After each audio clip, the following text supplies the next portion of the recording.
How's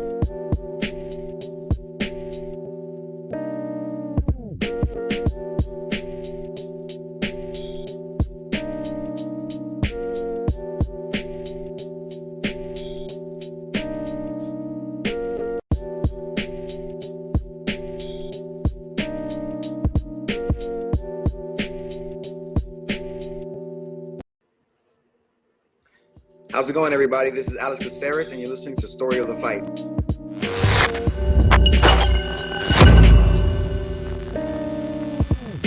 Will. What's up? Morning, Will. Good morning. Everybody, welcome. Another week of Story of the Fight. My name is Romero. This is my boy, Will. In the background, we got Rich the Casual, our producer. What and, up? Whoa. Whoa. Rare foreground. appearance. Rare appearance, yes. But yeah, this is what some call MMA Church. We get together every Sunday and talk about everything fights, anything that's happened throughout the week, right? And we had a lot that happened this week. Well, what's going on with you, Will? Oh my God, dude. What's not, Deposits for a wedding venue, signing stuff, sending it back and forth, security deposit for the move, new apartment, getting out of Gilroy. That's a lot going on. There's so man. much. There's so Dude, much. Just remember, with all that stuff going on, just don't forget, man, that you can find us on Spotify, Breaker, Podcast Radio Public, Google Podcasts, and Apple Podcasts. Pretty much anywhere you can find podcasts. Yep. And social media, You can find us on at Story of the Fight on Instagram and Twitter. Facebook, we have a group chat called Story of the Fight Chat. Otherwise, here on YouTube. Yep. Dude, that is a lot going on, though. That's a lot going on for you. It's a lot, man. It's a lot. Just all at one time. Yeah, and then but you have, like you were saying, the deposits, getting ready for the wedding and all that stuff. And you sprinkle in a little chaos, with Holloway and Yair Rodriguez. But yeah, a little chaos with Khaos Williams, dude. It's just, how are you even handling all this, Will? Just life finds a way. Life, man, we're about to get deep in this episode. But yes, UFC Vegas, UFC Vegas 42 went down last night. Holloway versus Rodriguez. They headlined the card, and wow, dude, the whole card. I mean, we talked about it last week, right? Like leading up to it, we're like, dude, this card is going to be. There's some great matchups on this. Some right? bangers. Some would call them bangers. Will some would call them bangers? Yeah, no, would be right. Last night, I'm driving home, and first of all, I'm sad because I'm at work. Yeah. Making a living, right? Yeah, what a drag. And the fight started 12 Central Time over here. So I was like, shit, I'm going to miss the fights. And then, I'm driving home, and you and George are texting back and forth about, like, how awesome the fights are. I'm like, fuck. Like, you guys didn't spoil anything, but you're just like, oh, these fights are awesome. Oh, my God. And so I was like, all right, get home. And I started watching them right away. That's a nice thing about missing the fights early. And when you go through and watch them again on ESPN Plus, like, you just fast forward all the bullshit. You know what I mean? Yeah. Dude, yeah. I was done with the entire card in like 2 hours.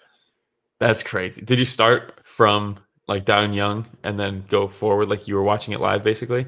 Absolutely not. I started it from the top and worked my way down to the bottom. Because that's how I take notes, because whenever I'm taking notes, and we talk about the fights, we always start off with the main event and work our way down. So I like to take notes with the main event on top, work my way down to the bottom. Yeah, but you could just move it up. Because what if they say something that spoils something? Like, what if there was a crazy fight, right? Like something wild happened, and then you're watching the last fight, and they're like, yeah, this is almost as crazy as when so-and-so did this. And you're like, what? And I just go, oh, earmuffs. And that's it. And we're good. We're good. But, dude, this fight, Holloway versus Rodriguez, dude. All right. First off, I'm just going to start off by saying round one, Yair. Round one, Yair. Right? It's crazy. 2 judges gave it to Max. I don't know how. Really? Yeah. Interesting. I mean, it was close, right? It wasn't like it was like a landslide for Yair. I think Yair did enough. That fight. Dude, yeah. The fight? Not the fight. Oh, my God. I was going to say, Will. All right, Adelaide Bird. Calm down. Round 2, Holloway. Round 3, Holloway. Round 4, Holloway. How'd you have round 5? It's a toss-up. I was leaning Yair. But so was I. Yeah. So was I. Okay. I wasn't too far off, though. But, dude, what a fight. We had some elite striking, takedowns, submission attempts. You had a little bit of everything, dude. Yeah. The submission defense. You had the spinning back fist, some elbows. The back elbow. God damn, oh my dude. God, ground and pound, some nasty up kicks. Like Mhm. just everything that can happen in MMA, they just put it in a bowl, mixed it up, and just tossed it all Yeah. out in the octagon. Dude, it was beautiful, man. Yeah, it really was. And I think what ended up separating it is because clearly Yair has the skill set to be a champion. Like he really, really does. He is so top level, The difference though is the fight IQ from Yair, dude, or from Max. Sorry, the fight IQ from Max in his corner is so good because after that second round, they were saying something like, all right, let's stop throwing everything as hard as we can. Like let's drop it 50 to 70, and volume. He's getting tired now. Now we're gonna run away with it, and I think it was after the second, and then Max wins the third, fourth, and at least the third and fourth for sure, right?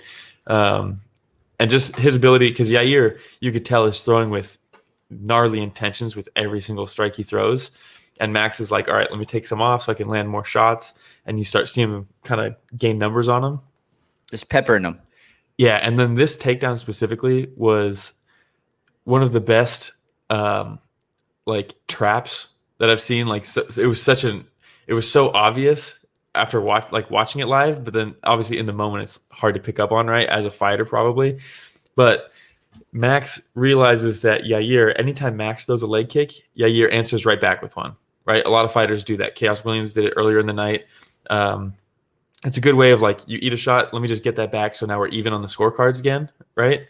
So he throws like kind of a lazy leg kick, and then he's ready. He's ready for that leg kick from Yair. Yair throws it as soon as Max gets set, and then he just drives through the takedown.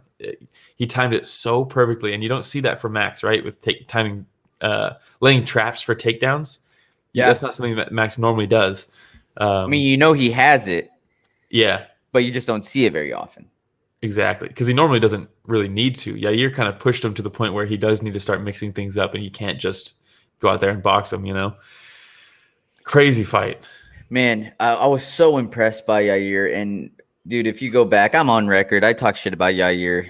Yeah. He's pulled out of a lot of fights, and who knows why, but he's been away for 2 years. And to come back after a 2-year layoff and put on the performance that he did against Max Holloway, yeah, I have nothing to do other than to just give him respect, man, because he put on a fantastic performance. His hands were so fast, man. He was beating Max to the punch in the first round. Yeah. And shooting from the hip in some cases and hitting him clean, man. Yeah. And the combinations, he's so creative with his striking, man. So creative with the striking. He just so happened to be in there with a fucking dog that whenever he would get hit once, he'd hit you back twice. After Yair hits him with that right hook, and Max Holloway responds with the left jab and the right hook that cuts Yair, and Yair is like, all right. Yeah, all right, we're doing this. I'm like standing up in the living room. I'm like, what is going on? This is just the first round, dude. I was so excited, man. But just fantastic performance. Yair Rodriguez, nothing but respect. I even had to say his name correctly. Yair Rodriguez, Yeah. Got to give him the respect, man. And you mentioned something. You said the fight IQ. You know how you get more fight IQ in the octagon? Keep fighting. By being active. By being active, my man. So he took, well, I don't want to say took 2 years off. I don't know why he was pulling out of these fights, or why he's getting cut by the UFC in different times, and there's just a lot of stuff going on in the background, right? Yeah, definitely. But 2-year layoff, and he comes back and gets his performance. Imagine if he fought 2 or 3 times between that time. I know. And then before that, he fought Jeremy Stevens, I believe. Mm-hmm. And before that was a year before he had fought Korean Zombie. Yeah, and let's not forget, after he fought Frankie, he took another long layoff as well. It adds up. Also, talking about like corner work and stuff, going into the 5th round, I think he was going into the 5th, Yair's coach said something that I was like, holy shit, that's awesome. And he said, all right, I think we need to finish in this one. Dish the game plan. Go out there and try to take his head off. And I was like, damn, ditch the game plan. Because, hey, we're 4 rounds in. We need to finish. Game plan didn't work. We tried our best. ditch that shit, go out there and pull off some crazy shit. Because Yair is capable of it, you know? I mean, we saw it against Korean Zombie. Exactly. He has the record for the latest knockout in UFC history, and unless they add more rounds, Cody Garbrandt was very close. Yeah, but unless that was in the round. Exactly. Yeah, because that was 5 rounds and 1 second left. It can't be beaten. Fight. Yeah, it was nuts. And after seeing this, I'm just left wanting more of Yair Rodriguez. Likewise. And for a while there, I was thinking like maybe he's just not built for the type of damage that one takes in this, But you saw him weather the storm, and he took a lot of damage yesterday in a lot of different ways. And most people thought once Holloway gets ramped up, Yair's cardio has been an issue, that he won't be able to hang in the later rounds. But he, in my opinion, won the 5th round. Yeah, and he did come out after his corner told him, you have to finish him. He came out trying to finish him, man. Yeah. Somersault kick, probably not the best move. Yeah. But, he's reaching deep in the bag of tricks. He really ditched the game plan. Straight out the window. But no, just an amazing performance by both fighters. Did we already show the picture of his foot? Yeah, that's the other thing. I don't know when this happened, but dude. Well, I think one of the pictures that Rich put up earlier of him kicking Holloway right in his Hawaiian face was probably where it might have happened. Right Could there. Be. Well, I don't know. Dude, there's so many times he kicked him. That was clearly the game plan is kick, just constant kicking. He's so good, He kicks so hard and it's so quick. Devastating leg kicks too, man. That entire first round, some devastating leg kicks, which makes me wonder why he kind of started going away from it. I know that Holloway was pressuring a lot more, but yeah, could have been that foot. Yeah, very true. Very true. Yeah. Oh, God, that's nasty. Yeah. But again, brutal. He fought. If he did do that in the first round, he fought the 5 rounds like that. Went toe to toe with one of the best featherweights to ever do it. And in the end, look at this. You knew it at the very end. Yair's pointing at Max Holloway's chest, telling him something, and they're like giving each other props. And he wouldn't let him walk away. Did you see that? Yeah, he wouldn't let him walk away. When they first call it, Max turns to start walking away, and he grabs him by the wrist and pulls him back. And I was like, damn.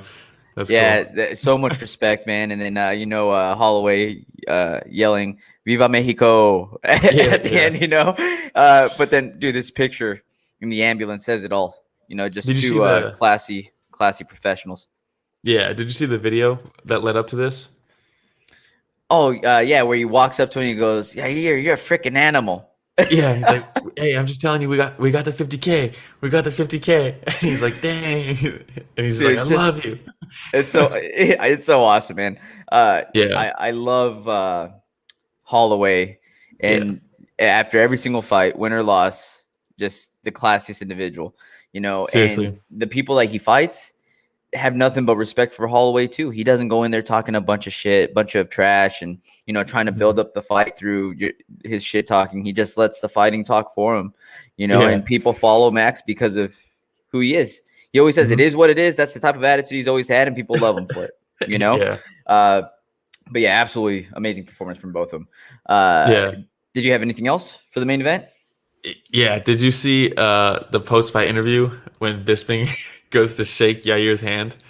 Oh, dude, that poor coach reaches over. Yeah. I was thinking, man, I should record that and just do a video clip on Instagram or something and just slow motion, black and white, as soon as he reaches for Bisping's hand. And yeah, it was pretty sad, man. So here we go. Bisping talking to Yair, goes for the handshake, and what? Oh, man. Hey, but nice recovery. Pretty good recovery. It's good recovery on his end. It's kind of crazy that Bisping wouldn't just shake his hand first and then do it. Instead, now Bisping's worked his way around. Yeah, Bisping had a couple funny moments last night. Yeah, dude. Earlier in the card. Homeboy tries to pick him up. I wanted to cover that later on. But before that, we did have Rothwell versus Marcos Rojerio de Lima. Yeah, this was interesting, right? This was a very interesting fight, man. The Lima is, dude, again, we're talking about the new wave heavyweights. I've said this before. I'll say it again. These heavyweights are getting bigger, but faster, stronger, all natty, all of them. And dude, but the way that he blitzed Rothwell in the very beginning stunned him with the first time he connected, and he just didn't let off the gas right after that. Yeah, when he was throwing, what's crazy is while it was happening, and he was throwing, and Rothwell was trying to throw back, but just like getting clipped left and right. I literally thought, man, if this is a standing TKO, I would not want to get in there to try to stop this because you have to physically get in there. And I was literally thinking that. I was like, dude, how do you stop this? Yeah. Like, this is crazy. You know what? Herb Dean didn't know either. Yeah. I mean, he did better than I would have done. I know there's a lot of controversy around this one, the way he stopped this fight. Dude, what do you do? It's like Dan Miragliotta has to be the guy to do heavyweights. Like they need someone massive in there. Like, can you imagine Keith Peterson in there trying to stop that? Herzog, throw Herzog in there. Yeah, Herzog would have fucking, Yeah, man. No, but he connects with that heavy right, and after he connects with that heavy right when they're up against the cage, I was like, okay, that's it for Rothwell. But he stood in there, man, and he's still trying to avoid the punches and roll with them. And then he connects with that heavy left, and his legs buckle, his legs go out. Yeah. And by the end of the fight, dude, Rothwell must have asked, "Where's the exit?" Because his nose pointed to the right.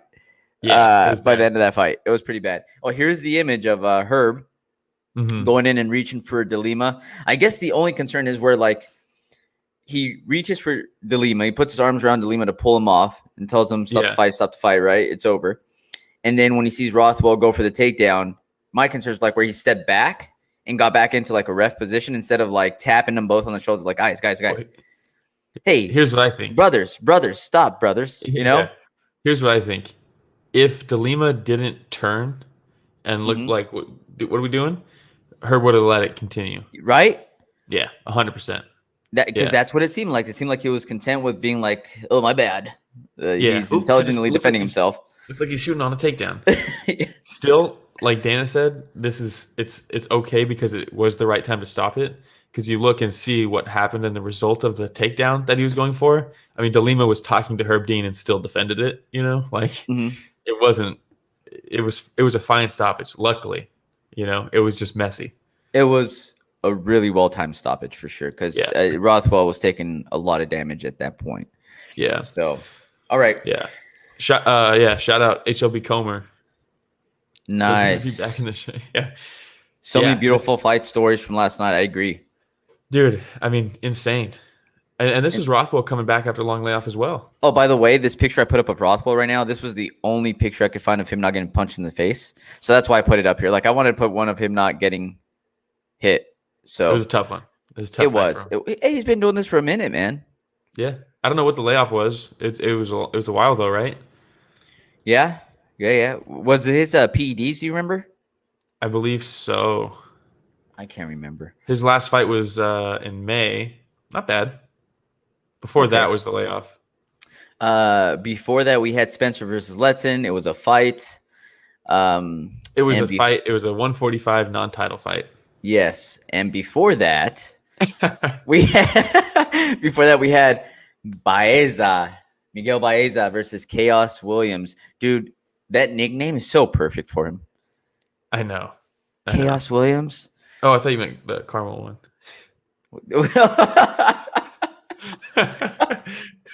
that one too, I guess.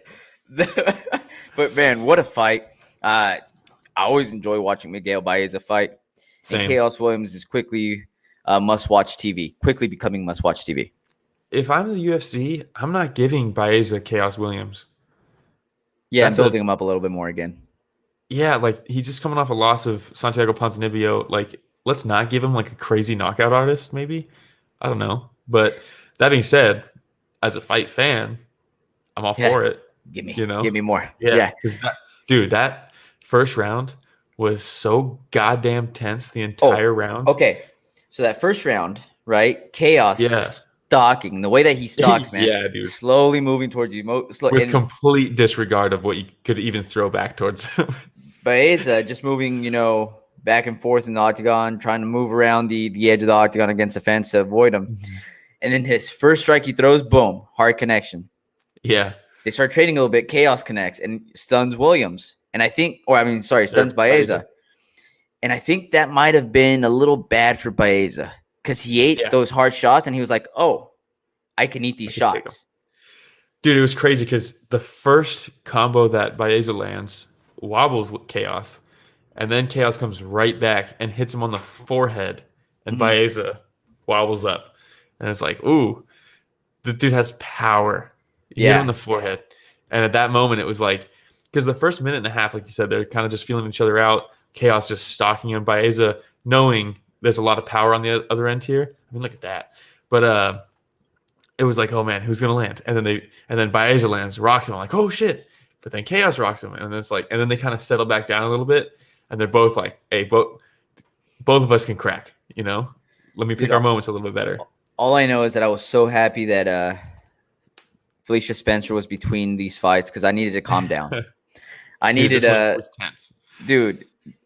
Between and then for the Lima and Rothwell fight, Holloway fight, like I said, I worked my way from the top to the bottom, right? Mm-hmm. And so like that Spencer fight was a perfect opportunity for me to regain my composure, and then like again, nothing but stress with this fight. Yeah, dude, it was when he took him, or it was a slip, right? Baeza slips, Khaos ends up on top, goes for the heel hook, switches to a toe hold for like a minute and a half. He's attacking with submission. And Khaos is landing bombs on top. I mean, heavy shots. That guy has power, man. He does not need. And they kept talking about like, yeah, look at that. They kept talking about the fact that he needs to plant off that leg for power. I think Khaos Williams could throw with just his arms and knock people out. Yep, he hits so hard, man. All upper body, dude. That's all you need. Yeah. All upper body. Crazy. And it was a fantastic game plan from Baeza. He just kept going to the well, right? You can't just keep doing it over and over and over again. There's a reason why sometimes when there's a fighter whose leg is compromised and they're not getting leg kicked over and over, and people would be like, come on, kick him. What are you doing? His leg's fucked. Keep kicking him.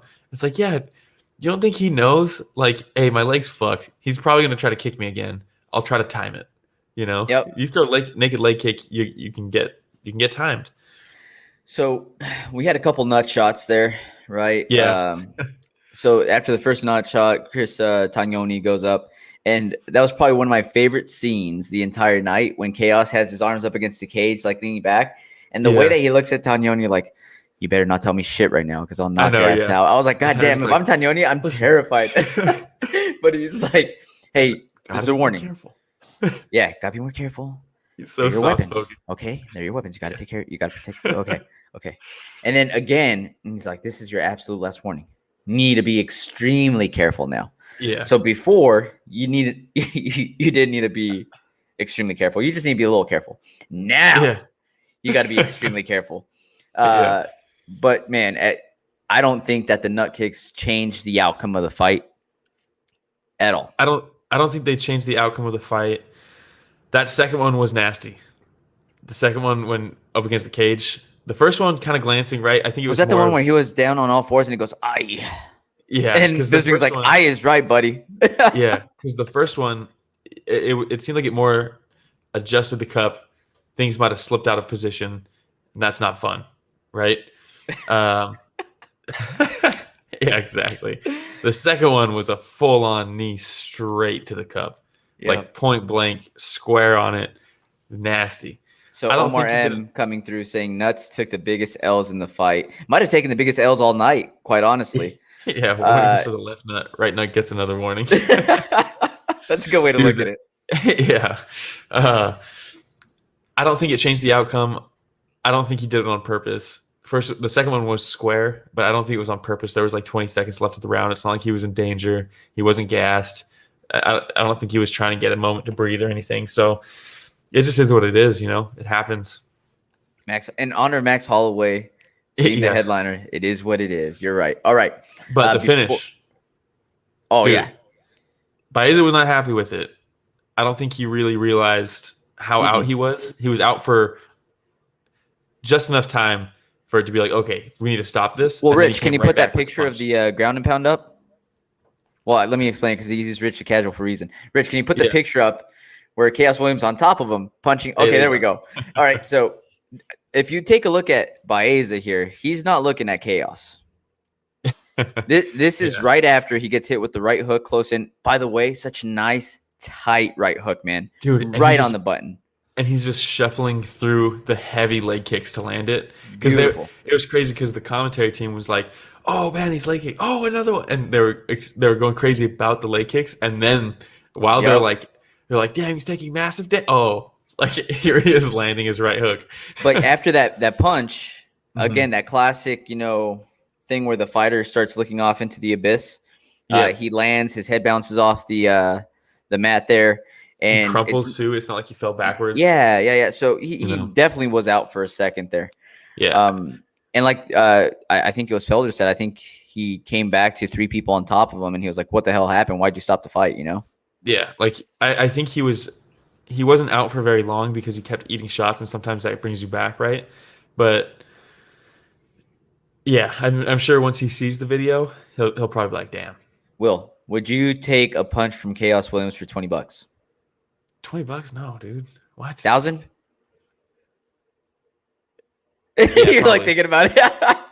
Just because, hey man, we're paying for this wedding, we're trying to move. Hey, dude, at least make it for the price of your deposit, bro. All right, man. Let's see here. Before that, we had one of the best names in all of mixed martial arts, Song Yadong versus Arce. Yeah, 2 great names back to back, right? Khaos Williams, Song Yadong. Yeah, dude. I mean, Song Yadong has to have the title for the best name in mixed martial arts. It is good. And he's training with Team Alpha Male, so how I feel about Team Alpha Male. Half left, right? And don't forget about my boy, Andre Feely, bro. Yeah, true. Andre Feely, man. He's Alpha Male ride or die. That's true. But Song Yadong has the classic Team Alpha Male frame, I think. Yeah, dude. Right? He looks like it's like if they had like a profile to apply, like you have to meet these requirements. And this is what you should look like. That's who they put on there. Yeah. And and they bring in Song Yadong. You think about like a Chad Mendes too, a Uriah Faber. Dude, that's like TJ Dillashaw when he was in there. Cody on Garbrandt. PDs. Allegedly. Allegedly. Hey man. But all we know is he might have showed the whole team how to do it. So, according to Cody Garbrandt, one of the best press conference ever. Absolutely. I wonder if he realized in the moment that what he said, or if it like took him a while. I think Cody Garbrandt sees red sometimes, and all hell breaks loose. Yeah. Dude, we were all doing it because you're the one that showed us. Oh man, but back to Song Yadong. Hopefully he's clean, but dude, he put on a great performance. Song Yadong, I've been really, again, paying attention and following him since he started really coming up in the UFC because of Team Alpha Male. And he just keeps on getting better and better, man. Dude, 9 fights into his contract and he's 23 years old. 23? 9 fights? How nuts is that? He's a veteran. Yeah, I mean, he's a veteran at 23. 9 fights? It's crazy. That's insane. That's dude, insane. His hand speed, the way he dude, his combos. He's one of those guys that he doesn't reach for you, right? He throws his combo whether you're there or not. You know what I mean? We're in sync. We're on the same wavelength because I swear, looking at my notes right now, Song Yadong's combos. They're so good. Dude, he goes right high kick, rear leg high kick, right straight, right off of it. As soon as he cracks him with the right high kick, the right straight's right behind it. Same side? Fuck out of here. Robert Whitaker does it really well too, but that's rare. Most people can't do that.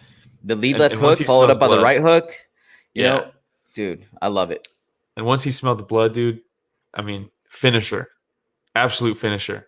Taking advantage of the moment. Tough loss for Arce. He's ranked 15th in the bantamweight division. Tough division to be in, dude. Above him, you have Cody Stamann, Rafaela Sansao, Frankie Edgar. Ooh, dropped 4 spots. Don't even. It would be good for Song Yadong. It would be great for Song Yadong, but don't even do that. It would be great for Song Yadong. Give him magic, Marlon Moraes. Oh, dude, no. I know Dom Cruz has a fight coming up. Yeah. But you know how Dom Cruz loves fighting Team Alpha Male? Dude, let's do it. Sign me up, dude. Sign me up. I'm all for it. So he can take another W over over alpha male. Let's hope not. Let's hope not. All right. Anything else on that fight? It was a quick fight. Quick fight. Good to see Uriah Faber in there. Every time I see him, I just get happy. Dude, same here, man. Yeah. He just seems like a good dude. Yeah. You know, we talked about people you would want to party with. Mm-hmm. You know, and we always talk about like a Tai Tuivasa, Yeah. right? Who else made the list recently? There's somebody else that was right up there. I think Darren Till's been there. Darren Till, yes, absolutely. Would definitely love to party with Darren Till. Mm-hmm. Yeah, but I don't been know a if few I would guys. love to party with Uriah Faber, but I'd probably just love to like chill. Remember the video he posted of that like lady who just like knocked on his door, rang his doorbell, he opened it, she just barges in, she's like super fucked up. Oh, And she just like walks into his house and he's like Yeah. recording it like, what the fuck? Like, who are you? Like she like takes a shit on his on like his living room floor or something. what? Or like maybe piss on his living room floor or something. Yeah, and he was just like, "Get out of here! Who are you?" Dude, what the hell? That would only That's happen to Faber. All right. What Ooh, does Omar will say there? Will Yadong have a similar career like Oliveira or Poirier, or do you see the ceiling coming near on his potential? It's hard because, and this is it's stupid to even say, but the bantamweight division is so hard to climb through. But then again, so is lightweight, right? Lightweight is also maybe one of the toughest. So maybe I could see him being a champ. You know, he has like the wrestling base too to keep it standing. He's really good, and he's so young that like I could see him really making it to the top.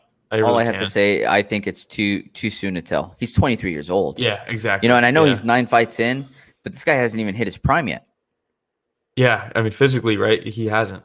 He hasn't. And he's gonna gain at this point, right? He was ranked 15. He gets the win in spectacular fashion. Let him start taking guys. I think you do Marlon Moraes. You know, it's a good step down for Marlon. You know, like he's had crazy opponents. I mean, Marlon's last few fights have been Monsters, world dude. championship Absolute like monster. level fights. You know, so maybe he gets to step down a little bit, fight someone like Yadong, and you know, yeah, Fight somebody like it, Dong. yeah. I love it. Or as Omar says it, Yadog, kind of like that too. That is pretty cool. Yeah, Dog. But yeah, I think that's the fight you make, man. Yeah, It's that'd be a really good good matchup. test. It's a really good test for Yadong. Yeah, and you know what? If Yadong loses against a Marlon Moraes, It's all he good. doesn't fall far back, you know? It's all good. I think he still stays in the top 15 with a loss to Marlon Moraes. I think so too. It's a win-win for Yadong. Yeah. Man, all right. Let's see Wait, hold here. on. What- HLB what's going Comer on? says most fun drinking buddy in the UFC is pound for pound. John Whitebones Jones. Oh, man, I don't know. You know, I've thought about that too, but the thing is, I just want to go out and have fun. I don't want to go out and, like, get arrested. I don't want to go out. You might not And- make it out of that night. That's what I'm saying. Like, I want to have fun. I don't – no. I'm not down going shooting guns with homeless people. I'm not trying to catch charges. Yeah, thank you. That's the best way to put it. I'm not trying to catch charges. I'm trying to have a blast, all right? And listen, All right. John has the money to escape those charges. Not me. Not your boy. Those charges stick to me. Oh, that's hilarious. All right. Before that, we had Moises versus Alvarez. This should be a coming out party for Alvarez. Don't you think? Except what? he's missed weight in his last 2 fights at lightweight, and it's not just and he's lost weight before. He weighed in at 161 in another fight in lightweight. Dude, he's not a lightweight. He's And not. you could tell in there. He's not a lightweight. So what do you That- do? it with him? sucks I mean, because you tell him you can't fight at skill-wise- lightweight anymore, I think so. right? I I think mean, so. you got to Dude, draw the bro. line. You got to draw the And, line. and everyone's talking about the finishes. I get it. He's had like a crazy string of finishes, and believe me, I'm a fan of his skill set. Right, watching him fight is very entertaining. You just read the HLB Comer, have some Yeah. real fun. Gonna mess around and get killed by John Jones. But yeah, his skill set speaks for itself, right? But how much can you even really weigh it if he's fighting in a weight class that he shouldn't even be? He can't even make the weight. Yeah, no, you're absolutely right. Yeah, You know? his skill I set. feel for I think that Thiago in this one, dude. I think that it was a coming out party when it comes to his skill set. More people got to see what he's capable of. Yeah. Now, Mhm. match him up against another welterweight where maybe you don't have as much of a reach advantage, the ability to keep the Exactly. distance like he was. But the thing I was most impressed by is not necessarily his ability to keep and maintain that distance, was his ability to close that distance so quickly. That leading elbow. Oh, I know, dude. He hit it multiple times last night, and it was so fast. You know what the size advantage doesn't give you? The ability to recognize openings and seize the openings. And exploit them. Yeah. That's not size advantage. But that being said, the results of those openings, you can kind of say size advantage. I don't know. I feel for Thiago in this fight. I really do. Yeah, I mean, he's gone up against Makhachev and then followed up by this. It's a rough go right now. Dude, outside of the top 10 at lightweight, they're fighting the toughest competition in the UFC just to break into the top 10. And unfortunately, only one gets to, right? But, dude, the lightweight division is the most stacked division. It's crazy. Yeah, it's an absolutely fun division, man. Makhachev, Moises, Brad Riddell, Bobby Green. Like, dude, these guys are knocking on the door, and they're just not getting in. And through no fault of their own, you know? They have to keep fighting savages. Why do you think this division is so stacked? Why do you think this specific weight class, 155, is just so packed with talent? I think the lightweight division has always been a mix of speed, right, from like the smaller guys, power. They have real power because they're a little bit heavier than like a bantamweight, right? They are cardio. They can go all 5 rounds, no problem. It's just that mix of all that. You're gonna see the most potential out of people, right? Physically, lightweight is a division where you can carry power, you can carry speed, you can just be elite in every aspect of it, right? Like you're not going to get heavyweight power, but heavyweights are going to get cardio like lightweights. You know, they're not going to have the speed like lightweights. The weight division, the weight class where everything is possible physically. Yeah, I think so. As Kevin Garnett said, everything is possible. I think that was Kevin Garnett. Do you know who that is? No. Was he in Uncut Gems? Ah, there you go. Hey, Richard Casual, it's Kevin Garnett, right? Maybe. I don't know. Yeah, it is Kevin Garnett, but the quote is "Anything is possible." There we go. When he won the 2008 championship, he was being interviewed by Dorsberg. That's what it was. Thank you. Thank you so much, Richard Casual. He's an NBA expert. Anybody who doesn't know. Yeah. Shout out his other podcast. Yeah, Shot Callers. Shot Callers podcast. Hey, how about great tattoo though on Alvarez's chest? You know, got the Dragon Ball Z. I was actually going to ask you about that. That is Dragon Ball Z, right? Is that Goku? Yeah. Look at me with my Dragon Ball Z knowledge, dude.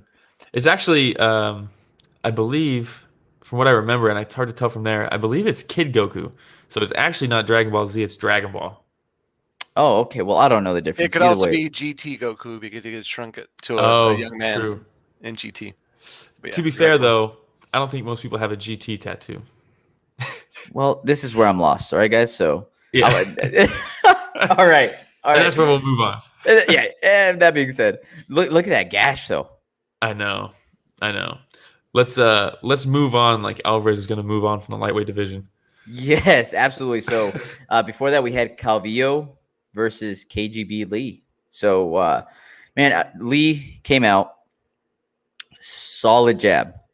Dude, solid jab.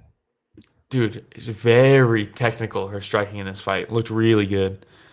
Now, were you thrown off by the ha with every strike too?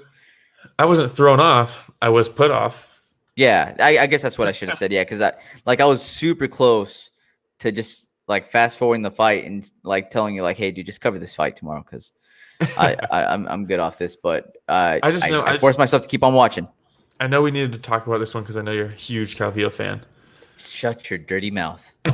Look, dude, I knew that this was going to turn into something about me, but you know what? I'll say this.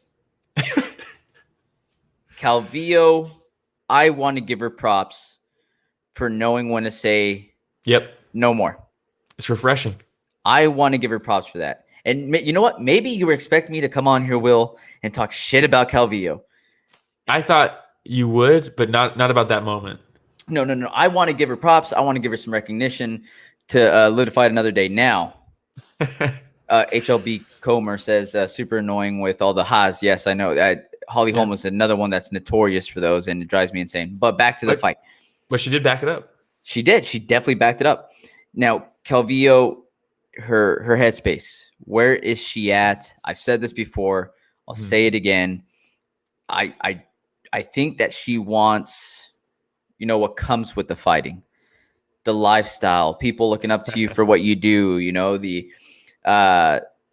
She wants the glory, but I don't know if she wants to do the work that leads up to.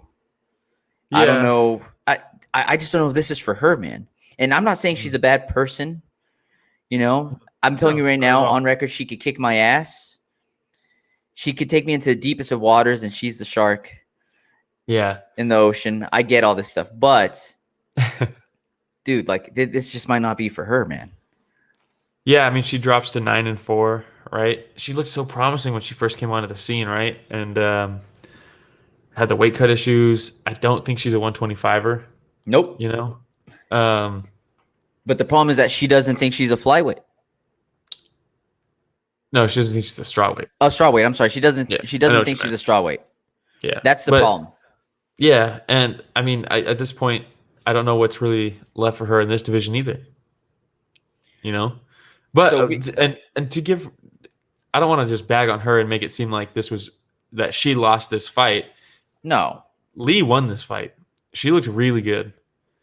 She looked very promising. And she's been good, right? But this looked like kind of another, like she's improving.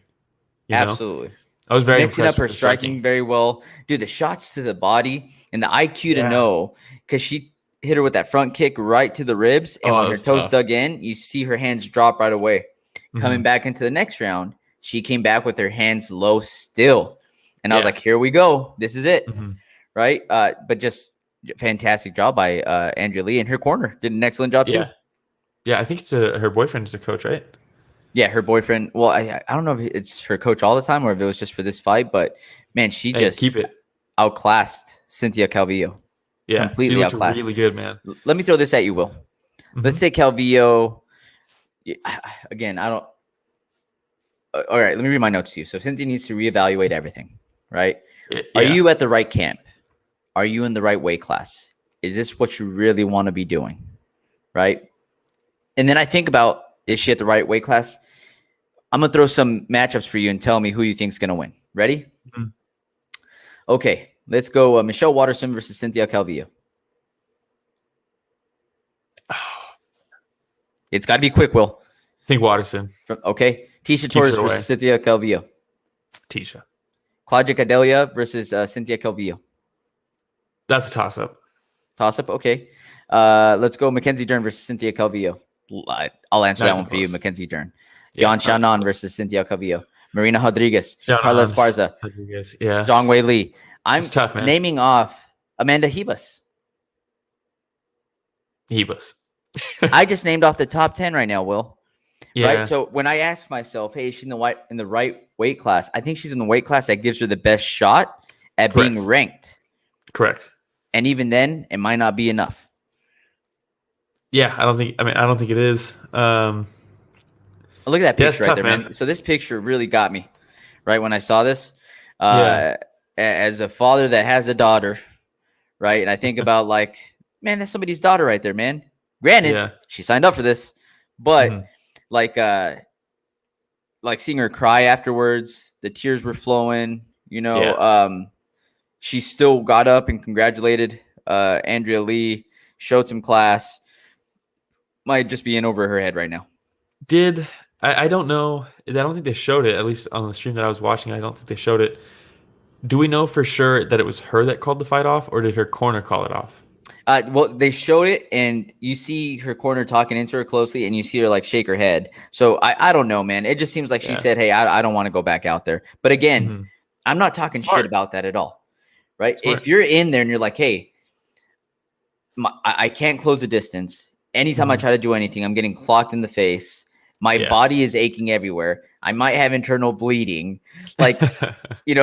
If I go out this third round, am I going out this third round to prove that I'm tough? Or am I going out because I think I have a shot at winning this fight? Because I already proved that I'm tough. She's exactly. And you know what? Yeah. She doesn't have to prove to me, to anybody else, that she's tough. She's in the fucking UFC. You have to have a certain level of toughness to even make it in there. You have to have a certain level of toughness to even step in that octagon. Yeah. Period. any level. Just to get in there. Yeah. So you don't have to prove that to anybody. So I'm glad she said, hey, no mas. Yeah, me too. Me too. What's next for Sorry, Angela dude, I Lee? just went off on a rant. I get it. That's why I knew we had to talk about this one. Calvillo brings it out of you, man. She does. She always has. But you know why? Because you see the potential. Yeah. Because she has potential. How many other fighters have we seen that don't reach their potential in the UFC? And we're like, it is what it is. Right? Yeah. I get worked up about Cynthia Calvillo because she has shown us that she has all the potential in the world. Dude, and she made the right decision, I think, when she went. I think at least the reason behind the decision to go to AKA, right, is to just work elite wrestling, get it down, because, dude, her jiu-jitsu is nasty. World class. She's world-class jiu-jitsu. Dangerous on the ground. And still, we're not seeing her, like, shoot power double legs. We're not seeing her really, it's not her entries. It's not physical, I don't think. No, yeah. She just, I don't know if she needs to come even further south to Gilroy and train the wrestling. I don't know what she needs to do, but she needs entries to get it to the ground. You saw her try a couple times, and there was nothing behind it. She couldn't get her down, you know? I don't know enough about what happens inside her training camp. Yeah. Right? But I see like a Nate Diaz who puts on this tough boy act. Actually, it's not an act. He's just this tough guy out of Stockton, right? Yeah. Smokes a bunch of weed, runs triathlons, teaches jujitsu, right? And then I think about a Cynthia Calvillo who started putting on this tough girl act, walking around with her chest out in the octagon, right? Smokes a lot of weed. Never heard of her running triathlons. She likes to swim. She posts her swimming, you know, but I just don't know if she has the mental toughness or the willpower, the discipline to be able to do all these other things and still be a top level fighter. Yeah. I don't know, man. When she came onto the scene, I thought her ceiling was, and I think it still is, honestly, skill set wise. Like, dude, it's so high. She's so talented.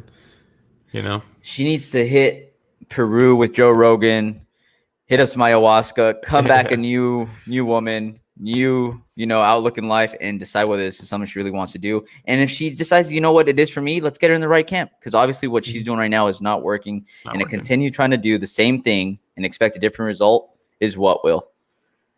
Insanity. That's right. Insanity would be if we didn't move on from this fight and go on to Woodson versus England. So have you ever, so I have kids, and have you ever watched that movie, The Box Trolls? No, never heard of it. No? Okay. Well, you're not missing out on much, but the kids used to love it. And Woodson reminds me of one of the characters from The Box Trolls where they just have like this small torso and upper body and their legs are freakishly long. All legs. Dude. He's all legs, man. Insane, man. I've never seen anything like it. But maybe like a Manu Bowl back in the day. Do you know who that is? No? Okay, let's move forward then. Forget that reference. Yeah. I know Richard Caswell knows what I'm talking about, but dude. But dude, his frame is perfect for fighting. And you know what I like about him? And for this weight class. Yeah. You know what I like about him? What? He doesn't have the Stefan Struve effect of someone who's physically gifted who doesn't know how to use it, right? Stefan Struve never worked the jab. He never stayed on the outside. He didn't fight like he was a skyscraper. Woodson knows how to keep you away, and he knows what to do when you do get close, right? When England gets close, he's popping elbows, he's doing short hooks, knees, and then when you're distance, long strikes. And obviously the body shots, the liver shot. That's your thing, Will. That's your thing. Dude, he just mixed it up so well. Anytime England would start going low, he starts going high. He starts going the high guard again. Let me just rip that body again. He just mixed up both of them, up and down, up and down, up and down. So good. Have you seen the video? Somebody was recording cage side really close to where Woodson finished England with the body shots. Have you watched that? No. It sounded so nasty, man. Like it's different. Like the punch itself? Oh, yeah. Yeah, dude. Just the impact. Because he goes right, left to the body. And then England like hunches over a little bit and walks off. And that's when he like kind of points his finger at him like, dude, I got you, man. Like this is it. The end is coming. Yeah. And then he hits him with that last shot. And all of those shots, just loud thumps, man. Right to the body. And I was like, oh my God, I would just, I'd still be in the octagon right now. Yeah. Like they'd have to fight around me the rest of the night because I wouldn't be able to move.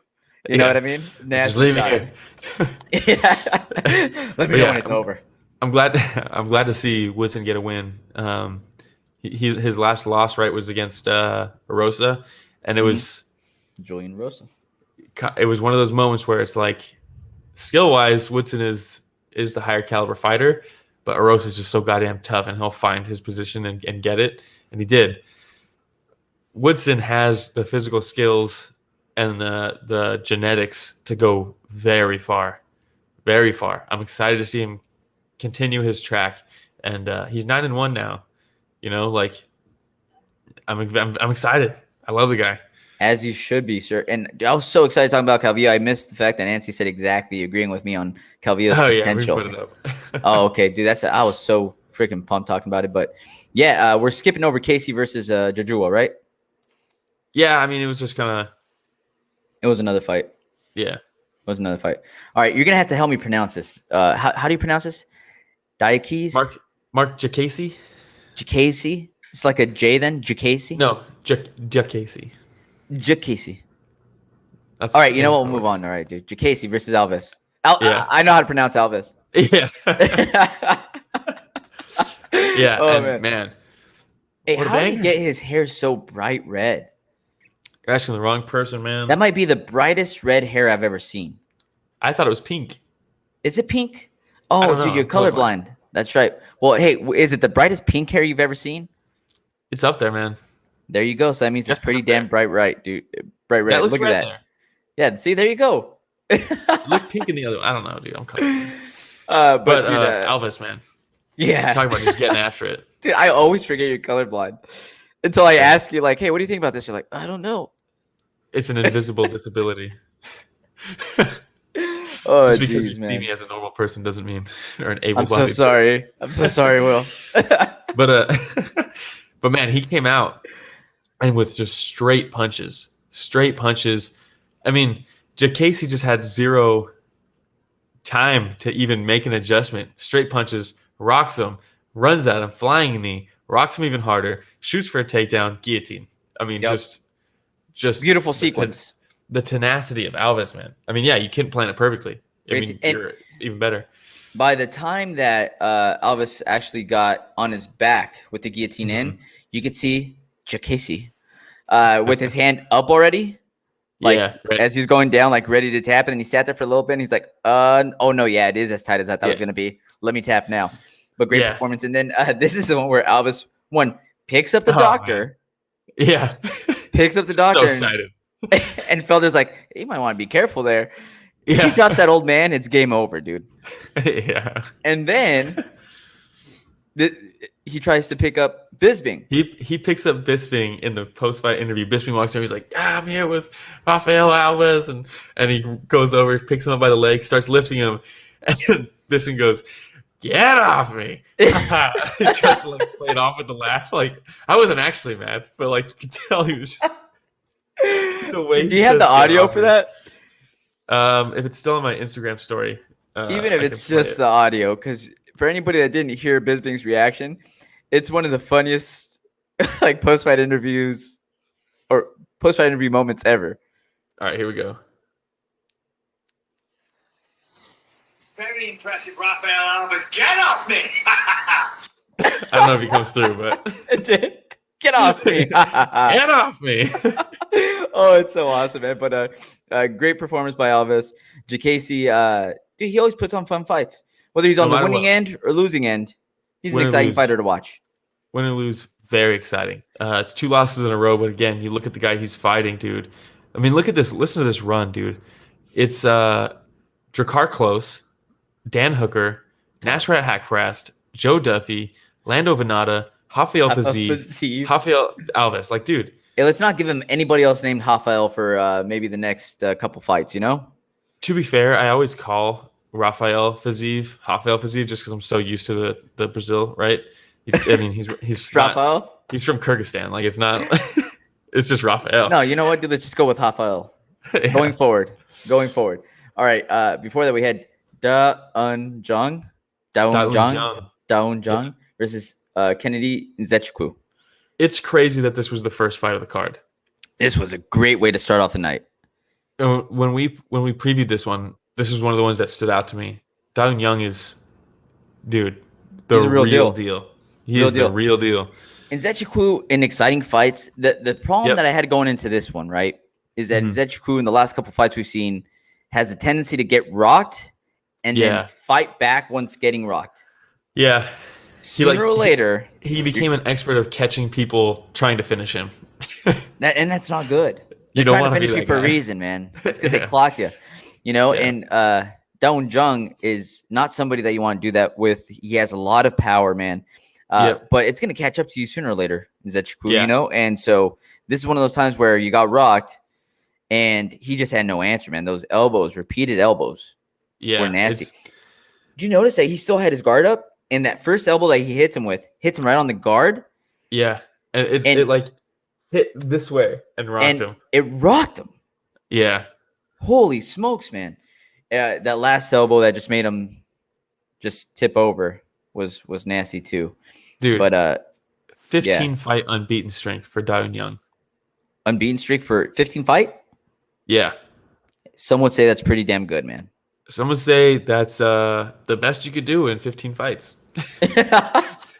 Now, to be fair, though, he does have the draw against Sam Alvey, so. Smiling Sam. Yeah. But, man, when he knocked out Slow Mike Rodriguez, that was when I was like, this guy is legit. His straight shots, I mean, dude, the technique this guy has is flawless. It's flawless. Hey, Koreans, you got one. You got one. Man, Daun Jung. Hey, how about this? I don't know if you caught this. Let me see if I can find it. But they, to announce the winner of this, they fucking, I'll just show you. Hey, also, is he one of the biggest Koreans you've ever seen? Yeah, Jesus Christ, man. Massive guy. He's huge. Yeah. Check this out, though. What is it? Let me know if you see anything weird here.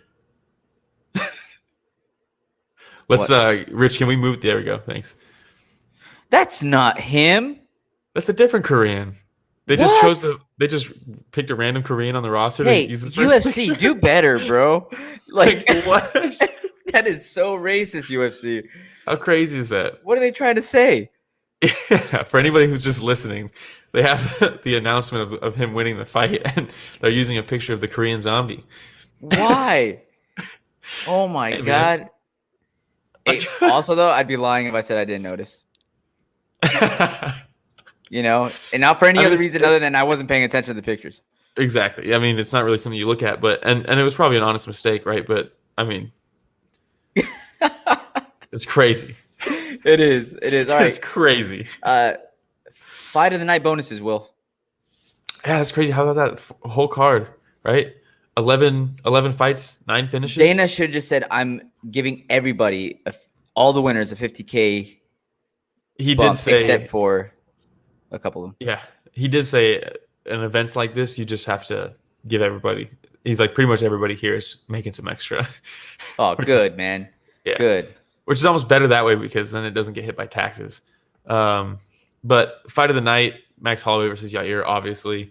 Performance of the night, you got Khaos Williams and Andrea Lee. Good. Well deserved. How about moment of silence? We got a moment of silence. As stacked as this card was, how amazing it was, there were some fights that would have been cool to have on it, would have made it even better. Kevin Holland versus Kyle Dawkins was that would have been another finish. I guarantee it would have been another finish. Yep. They replaced Holland with Roman Dolidze. Dawkins versus Dolidze was supposed to happen. Awesome fight as well. Dolidze, I think he tested positive for COVID. Maybe Kyle Dawkins is probably cursed then. Yeah, maybe, man. Maybe he's the one. I like both Dawkins brothers, though. Eric Anders versus Dolidze could have been on there. Would have been really cool. Philippe Lins versus Owen St. Preux. Fun fight. Lando Venata versus Tucker Lutz. That would have been awesome. That would have been amazing, yes. Awesome. I love watching a Venata fight. Yeah, and then Andrea Lee was supposed to fight Jessica Ai. Jessica Ai was hospitalized. Calvillo took the fight on short notice. Hey, props to Calvillo for doing that as well. 3-week notice. That could explain the how effective the body shots were. You know, could be. Hey, but you know what? If you stay ready, yeah, you don't got to get ready. That's right. All right. Richard Casual, do we have some news or some topics, or what are you sharing with us? Oh, I like how you changed the bottom. News roundup. Is that what we're calling this? Yeah, so I've always had it that way. You're just Oh shit. Well, I'm not noticing pictures of fighters when they put them up there. I'm not. Yeah. Okay. You're gonna have to help me out with a couple of these, but apparently, I guess we're having a new edition of The Ultimate Fighter, or maybe it's speculative. Would you tune in to The Ultimate Fighter with these guys in it? Colby Covington, Jorge Masvidal. I know they are. Richard Casual. There's a reason we call you Richard Casual. Yep. Thank you, MMA on point, for this picture. Right, but Yeah, hey, would you tune in, Will? I would watch it. I do think Masvidal pulled out of the Leon fight because there's something in the works with Colby. I also think their feud is fake. I don't buy it. I think they're both angling to be more popular, and I think I wouldn't be surprised if they both have talked about doing this and angling towards this so that they could coach against each other. I think when it's all said and done and one of these guys retires, I think it's a clean slate. I think it's all fake. Hey, for the win MMA. Shout out for sure. But no, I would tune in. Absolutely. Hey there, by the way. Yeah. Hey, so you know how I feel about the all-American hero, Colby Covington. That's my boy right there. Colby Covington. So I would tune in, one, to support him. Okay, but two, because I think it would make for great entertainment between Masvidal and Colby. By the way, both Trump supporters. So at some point, I expect Trump to come in tough and be like, guys, like, Ooh, this fight's going to be huge. This fight's going to be huge. He's been right? in, WWE. I don't know if he could take MMA. No idea. He takes over for Herb Dean. That'd be amazing. That'd be amazing. All right, what's next? He has Trump trying to shove. Trump has avian bone syndrome. He couldn't make it in there. No way. Yeah, dude. All right, so next He up, wouldn't even be able to stay up. do you agree with this list of best boxers in the UFC? No. Okay, so let me read out the list for anybody that's just listening. It says best boxers in the UFC. It says number 1, Piotr Jan. Don't call him Peter. Number 2, Max Holloway. Number 3, Conor McGregor. Number 4, Jose Aldo. Don't call him Jose. And number 5, Nate Diaz. Will, who would you say is number 1? Number 1, currently right now, in the UFC. Probably Piotr Jan as far as pure boxing goes, at least MMA boxing. Max Holloway is not on the list for me. I know it's blasphemy. Whatever. Connor's not on the list for me at all. Okay. Aldo might be on there. Nate's not on there, and I'm a huge Nate fan. You can't have that list without having Frankie Edgar on it. I don't think you can have that list on there without Rafael Fiziev at this point. Oh, yes, Fiziev. And the reason Max, and I'm not saying that Max, Connor, and Nate aren't really great strikers. They all get hit way too much. They just get hit way too much. Boxing isn't purely offense. You know what I mean? True. I think Frankie Edgar has to be on there. What about Cody Garbrandt? No, Cody Garbrandt. He has the skill set to be there, but he doesn't have the mindset to be there. I don't think he's not disciplined enough. Rob Font might be up there now too. Oh, Rob Font, that's a good one too. That's a really good one too. Yeah, if we're talking best boxers in the UFC, it's different than best strikers, right? Max is great. Don't get me wrong, but I mean, the dude takes damage in every single one of his fights. You know, he really does. Yeah. I mean, what do you think? No, I respect your call. I have Max up there though. I do. I think also this isn't the best. I mean, I guess if you're looking at right, and the whole point of boxing is to hit and not to get hit. So in that sense, I can see where you're coming from. You know, but I think that he has some of the best skills, and I think that he's willing to eat a punch to give 2 punches.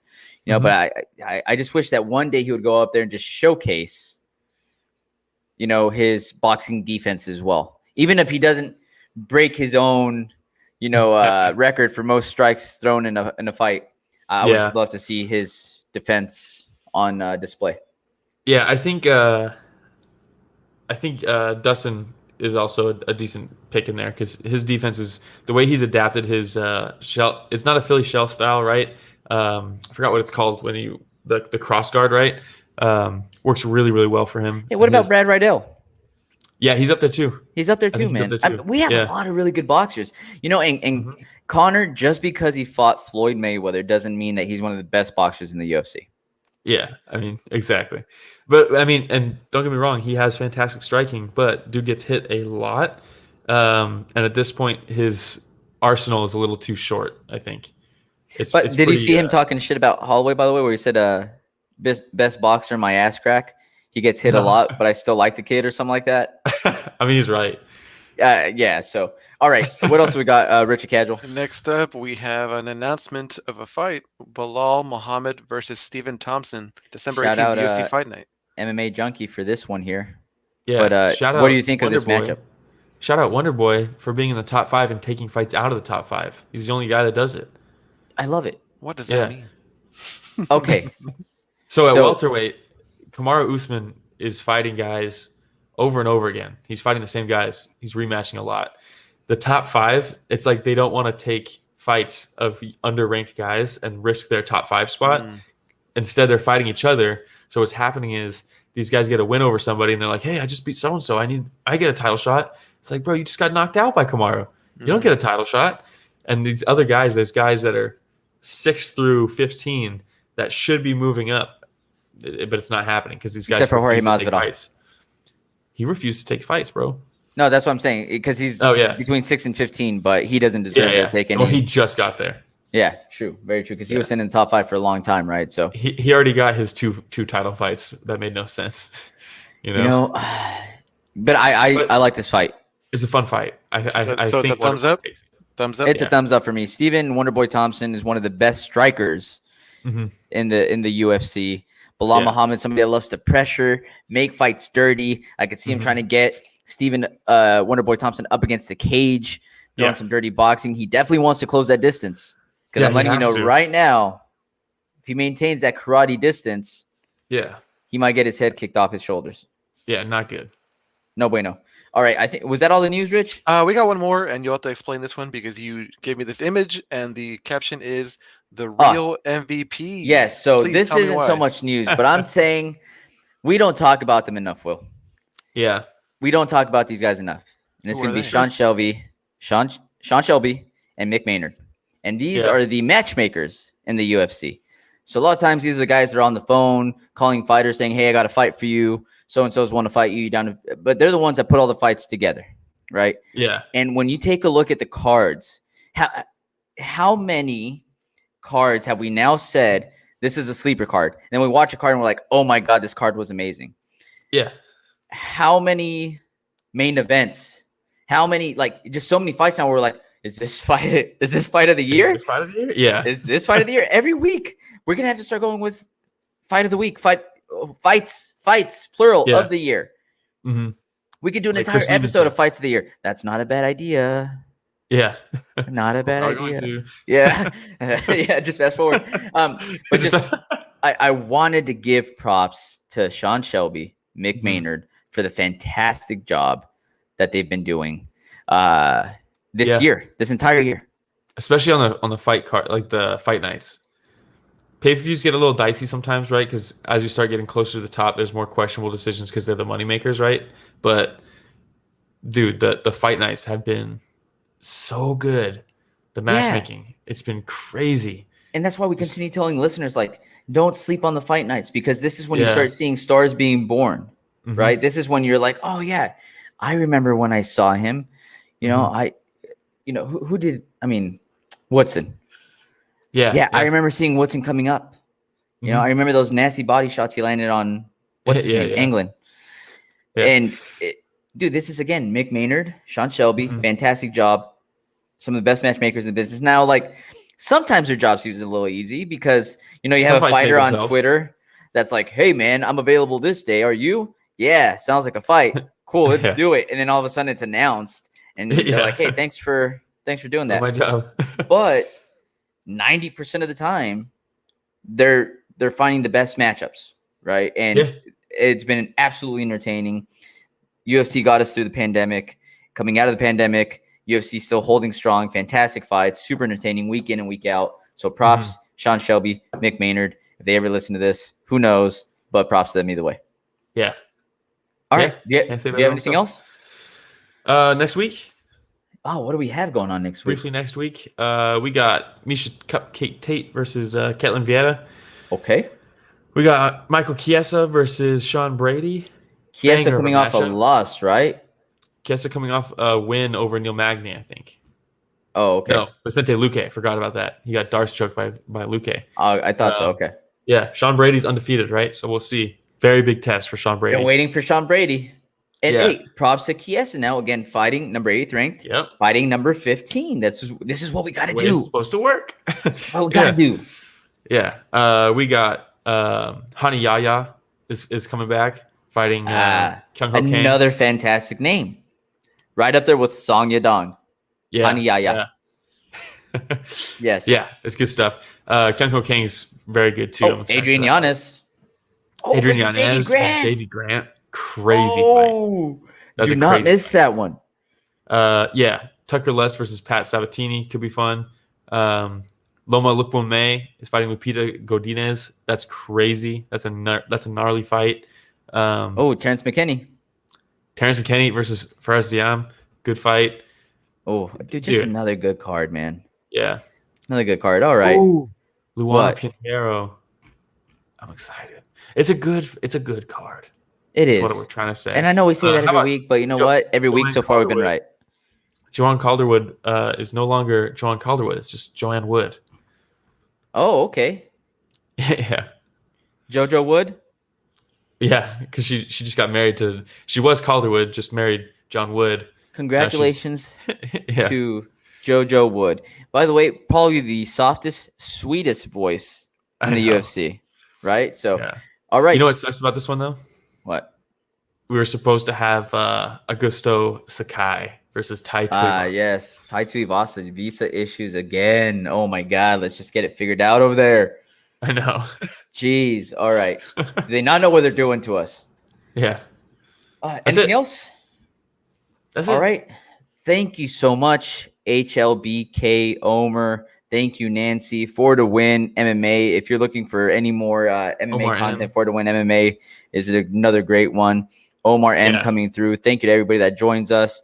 Remember, you can find us on Spotify, Radio Public, Google Podcast, Apple Podcasts, anywhere podcasts are found.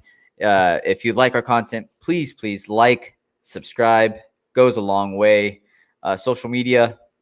Yeah, at Story of the Fight on Instagram and Twitter. Facebook, we have a group chat called Story of the Fight Chat. Yep. And yeah, if Which you we don't try to follow us be already, everywhere. please follow us anywhere. Anywhere. It just helps. It's free. It's free. It's free It helps content. us. All right. Thank you, everybody, for listening to another week of Story of the Fight.